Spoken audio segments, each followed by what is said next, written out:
과연 내가 어떻게 사는 것이 바로 사는 것이며 가장 잘 사는 것입니까? 하고 우리가 기독교인이기 때문에 우리에게 물었다 하면은 여러분 대답을 어떻게 하시겠습니까?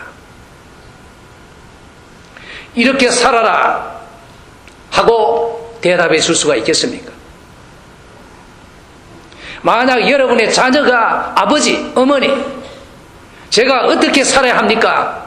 하고 묻는다면은 여러분 부모로서 무엇라고 대답해 주시겠습니까? 그냥 대답한다고 되는 것이 아니라 바른 대답을 주셔야 하지 않겠습니까?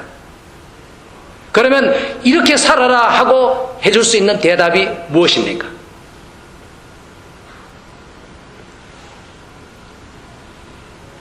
우리 기독교인으로서 가장 바로 사는 길에 대한 대답은 예수 그리스도를 닮아 사는 것이다. 이게 대답입니다. 왜냐하면 예수 그리스도는 우리 삶의 완전하신 모범이기 때문입니다. 과연 예수님은 어떻게 사셨는가? 단적으로 말씀드리면 예수님은 하나님 아버지의 뜻에 철저하게 순종하는 삶을 사셨습니다. 다시 말하면 완전히 아버지의 법을 따라 지키셨고, 그리고 아버지께서 원하시는 사명을 완전히 이루셨다는 말입니다. 이것이 예수님의 지상에서의 삶이었고, 이것이 우리의 삶의 모범이요 이상인 것입니다. 따라서 우리는 거기에 가까울수록 좋은 것이고, 그렇게 살도록 나날이 노력해야 될 것이며, 누가 묻는다면 그렇게 대답해 줘야 될 것이고, 우리의 자녀들이나 손자들이나 자손들에게 너희들 이렇게 살아야 한다 하고 대답해 줄 수 있어야 되는 것입니다. 예수님의 삶은 아버지에 대한 순종의 삶이셨고, 그리고 우리를 향해서도 그러한 순종의 삶을 살기를 원하고 계십니다. 우리 빌립보서 2장 6절에서 8절 사이를 보면은 이렇게 말씀합니다. 그는 근본 하나님의 본체시나 하나님과 동등됨을 취할 것으로 여기지 아니하시고 오히려 자기를 비어 종의 형체를 가져 사람들과 같이 되었고 사람의 모양으로 나타나셨음에 자기를 낮추시고 죽기까지 복종하셨으니 곧 십자가에 죽으십니다. 낮아지시고 철저히 낮아지시고 끝까지 낮아지시고 그리고 가장 처참한 죽음인 십자가까지 내려가는 순종을 하셨다, 이렇게 말씀하시는 것입니다. 우리는 하나님의 뜻에 순종하여 살수록 올바른 삶을 사는 것이고, 우리는 하나님의 뜻에 순종하여 살면 살수록 우리는 후회하지 않을 것이며, 먼 훗날에 우리는 정말 기뻐하고 보람으로 가득 찰 것이며, 뿐만 아니라 오늘날에도 한 달을 살고 1년을 살고 혹은 한 주일을 산 다음에도 자기의 삶을 되돌아보면은 그래도 하나님께 순종하는 삶이 가장 뜻이 있고 보람 있고 열매가 있구나 하는 것을 스스로 알 수가 있습니다. 다시 한번 분명히 합시다. 사람이 어떻게 살아야 하는가? 하나님의 뜻에 순종하며 살아야 한다. 왜냐하면 하나님은 우리가 우리를 아는 것보다 훨씬 더 우리에 대해서 알고 계시고, 우리가 앞으로 걸어야 할 모든 길과 상황을 다 미리 알고 계시고, 그리고 우리 한 사람 한 사람을 위해서 가장 좋은 계획을 갖고 계시기 때문에 우리는 항상 마음을 하나님을 향해서 열고 하나님의 뜻을 헤아리며 그리고 순종하는 자세로 살 때 우리는 최선의 삶을 살 수 있는 것입니다. 그리고 그렇게 산 사람은 절대로 후회하지 않을 것이며, 세상을 떠나기 전에도 자기의 삶을 돌아볼 때 후회하지 않을 것을 저는 확신합니다. 순종이란 무엇인가? 특히 성경적으로 순종이란 무엇인가? 순종은 하나님의 말씀을 듣고 그리고 실행하는 것을 말합니다. 우리는 하나님을 향한 반항의 기질을 갖고 태어났습니다. 따라서 우리는 태어나면서 죄인으로 태어났고 누가 죄를 지으라고 가르치지 않아도 죄를 지을 줄 압니다.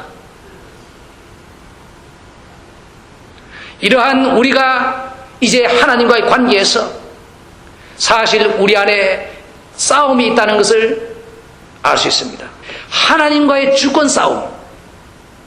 누가 나의 왕이냐? 누가 나의 삶의 주인인가?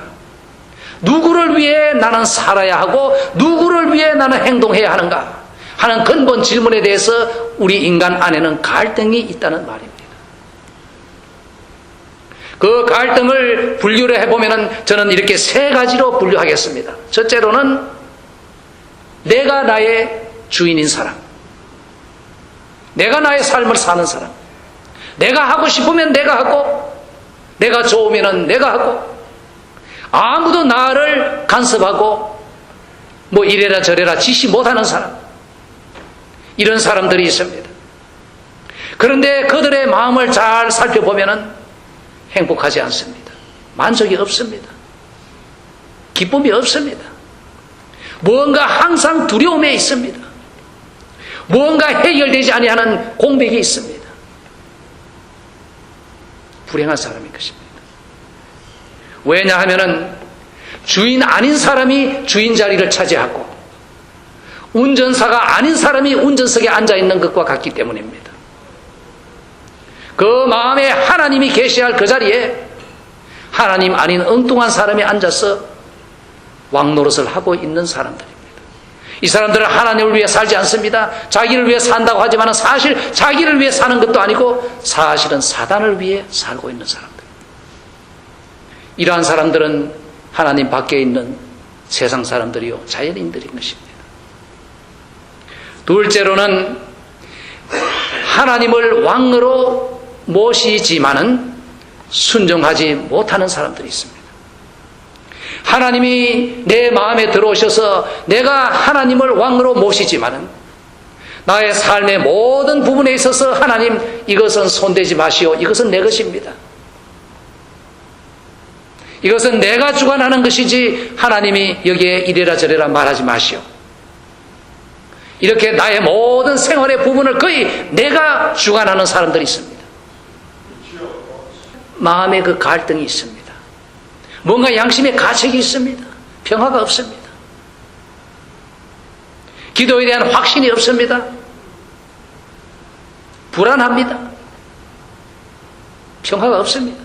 기쁨이 없습니다. 하나님과의 평화가 없습니다. 차라리 아예 모르면은 편할 텐데 마음의 죄책감이 굉장히 강한 것입니다. 이런 사람들은 교회에 와서도 이 하나님의 원리보다는 내 생각이 강합니다. 누가 내 것에 손을 댑니까? 이러한 생활 태도가 있는 것입니다. 그러면 셋째는 무슨 태도이겠습니까? 하나님을 모신 사람이 하나님을 중심에 모시고 하나님께 순종하는 삶을 사는 사람들입니다. 하나님께 모든 것을 다 펴놓고 하나님 아버지 이것은 다 하나님께서 나에게 주신 것입니다. 내가 이 땅에 살면 몇 년을 살겠습니까? 그 살 동안 잠시 내가 손에 들고 붙잡고 만지면서 하나님을 위해서 관리하라고 주신 것을 제가 고백합니다. 어떻게 하면은 이 모든 것을 하나님의 뜻에 맞도록 하나님이 기뻐하시도록 관리할 수 있겠습니까? 이렇게 사는 사람이 셋째 사람입니다. 모든 것을 하나님 앞에 펴놓고 하나님 아버지 나의 생활의 이 영역 이 구석 저 구석 이 중에 하나님이 원하지 아니하신 것이 있으면은 저로 하여금 고치게 해 주십시오. 이렇게 모든 생활의 영역을 다 하나님 앞에 내어드리고 하나님께 순종하며 사는 사람이 있는 것입니다.